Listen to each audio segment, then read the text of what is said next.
வணக்கம். இன்னைக்கு நாம ஒருத்தரை பத்தி தெரிஞ்சுக்க போறோம். அவங்க பெயர் கவிஞர் அன்புச்செல்வி.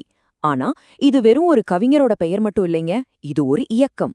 ஒரு தனிநபர் எப்படி உலகம் முழுக்க தமிழின் பெருமைய பரப்புறாங்கண்டா நாம இன்னைக்கு விரிவாக பார்க்க போறோம். அன்புச்செல்வின்னு சொன்னாலே எல்லாருக்கும் முதல்ல ஞாபகத்துக்கு வர்றது கவிஞர்ன அடையாளம்தான். ஆனா அது அவங்களோட பல திறமைகள்ல ஒரு சின்ன பகுதிதாங்க. பாருங்க, அவங்க வார்த்தைகளை அழகா கோர்க்கறவங்க மட்டும் இல்ல, வார்த்தைகளால ஒரு சமூகத்தையே ஒன்னு சேர்க்கறவங்க. எழுத்தாளர்கள் எல்லாம் ஒன்னு திரட்டுற ஒரு பெரிய சக்தி அவங்க. அதுக்கும் மேல புதுசா வளர்ந்து வர்ற தலைமுறைக்கு அவங்க ஒரு வழிகாட்டி. புதுசா எழுத வர்றவங்களோட கைய புடிச்சு அவங்கள இந்த இலக்கிய உலகத்துக்குள்ள கூட்டிட்டு வர்ற ஒரு ஆசான். அவங்களோட இந்த வார்த்தைகளை கவனிங்க. இதுதாங்க அன்புச்செல்வியோட தாரக மந்திரம். அவங்க செய்யற ஒவ்வொரு வேலைக்கு பின்னாலையும் இருக்கிற ஒரே நோக்கம் இதுதான். சரி, அவங்க ஏற்படுத்துற தாக்கத்தை நாம முழுசா புரிஞ்சுக்கணும்னா முதல்ல அவங்க யாரு, அவங்க உருவாக்குன அடித்தளங்கள் என்னென்னு நாம தெரிஞ்சுக்கணும். வாங்க, அவங்களோட பன்முக ஆளுமைய முதல்ல பார்க்கலாம். தன் நோக்கங்களை செயல்படுத்துறதுக்காக அன்புச்செல்வி அவர்கள் 3 முக்கியமான அமைப்புகளை நிறுவியிருக்காங்க. ஒன்னு அன்பின் சங்கமம் சிறுவர் உலகம், இது குழந்தைகளோட இலக்கியத்துக்காக.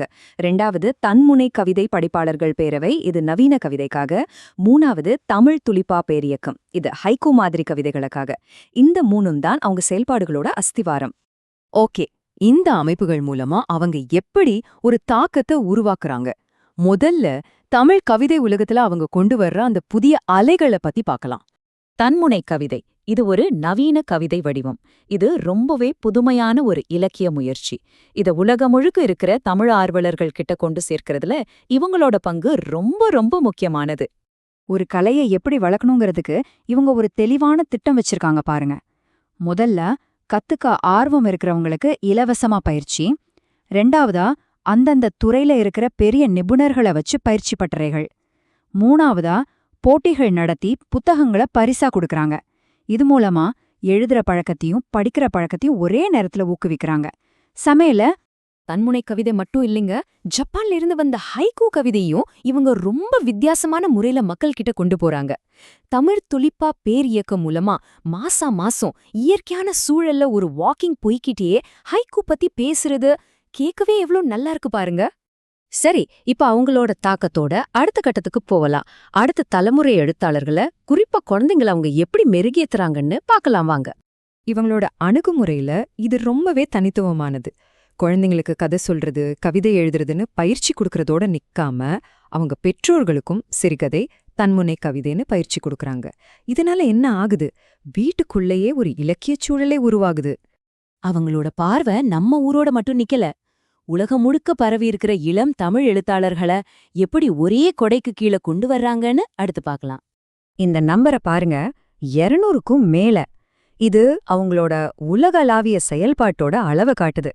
கனடாவோட தமிழாளி பேரவை கூட மட்டும் சேர்ந்து அவங்க 200க்கும் மேற்பட்ட சர்வதேச சிறுவர் நிகழ்ச்சிகளை நடத்தியிருக்காங்க. இது எவ்ளோ பெரிய சாதனை! முக்கியமான விஷயம் என்னன்னா, அவங்க சும்மா எழுத மட்டும் கத்துக் கொடுக்கல. பிரான்ஸ்ல இருந்து வர்ற தமிழ் நெஞ்சம் பத்திரிக்கையில குழந்தைங்களோட படைப்புகளை வெளியிட வைக்கிறாங்க. கனடா அமைப்பு கூட சேர்ந்து நிகழ்ச்சிகள் நடத்துறாங்க. உலக அளவுல திருக்குறள் போட்டிகள் நடத்துறாங்க. இப்படி சின்ன வயசுலயே அவங்க திறமைக்கு ஒரு உலகளாவிய அங்கீகாரம் கிடைக்க உதவி செய்றாங்க. இப்போ அன்புச்செல்வி அவங்களோட மிக நேரடியான, காலத்துக்கும் நிலைச்சு நிக்க போற ஒரு மரபு பத்தி பார்க்க போறோம். அதுதான் அவங்க எழுதின தொகுத்த எண்ணற்ற புத்தகங்கள். சரி, எழுத்துத்துறையில அவங்க விட்டுட்டு போற மரபு எவ்வளோ பெரியது! முதல்ல அவங்க சொந்தமா எழுதின புத்தகங்கள் மட்டும் 13. ஆனா அவங்க அதோட நிறுத்திக்கல. மத்தவங்களையும் ஊக்கப்படுத்தி அவங்க படைப்புகளையெல்லாம் தொகுத்து வெளியிட்ட புத்தகங்கள் மட்டுமே 22. இதுதாங்க ஒரு சமுதாயமா சேர்ந்து இலக்கியத்தை வளர்க்கறது. ஆக மொத்தமா தமிழ் இலக்கிய உலகத்துக்கு அவங்க கொடுத்த புத்தகங்களோட எண்ணிக்கை எவ்வளோ தெரியுமா? 35. யோசிச்சு பாருங்க, ஒரு தனி நபரோட பங்களிப்பு எவ்வளவு அசாத்தியமானதுன்னு.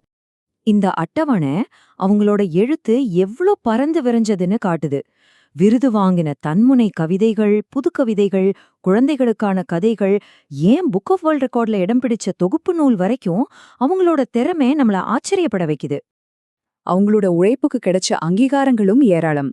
கம்போடிய அரசாங்கம் கொடுத்த சர்வதேச பாரதியார் விருது, கனடாவோட தமிழாழி பேரவை கொடுத்த கலையாழி விருது, அகில இந்திய தமிழ் எழுத்தாளர்கள் சங்கம் கொடுத்த பாரதி பணிச்செல்வர் விருதுன்னு பல மதிப்புமிக்க விருதுகள் அவங்கள தேடி வந்திருக்கு.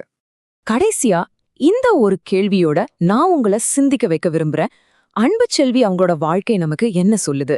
ஒரு தனிநபரோட ஆர்வம், அர்ப்பணிப்பு, அப்புறம் சரியான செயல் திட்டம், இது மூணும் இருந்தா ஒரு மொழியோட ஏன் ஒரு சமூகத்தோட இலக்கிய பயணத்தையே மாத்தி அமைக்க முடியுங்கிறதுக்கு அவங்க ஒரு வாழும் உதாரணம்.